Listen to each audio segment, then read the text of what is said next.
Biyernes Santo ay isang mahalagang araw sa mga Kristiyano, lalo na sa mga Katoliko, bilang pag-alala sa pagpapakasakit at kamatayan ni Hesukristo.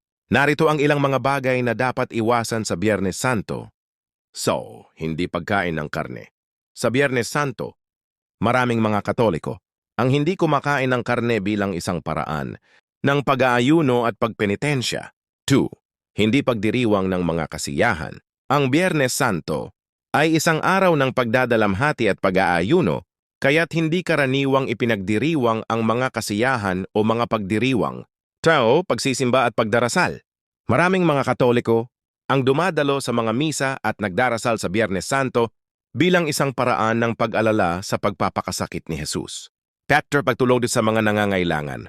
Ang Biyernes Santo ay isang magandang pagkakataon upang tumulong sa mga nangangailangan at magpakita ng pagmamahal sa kapwa.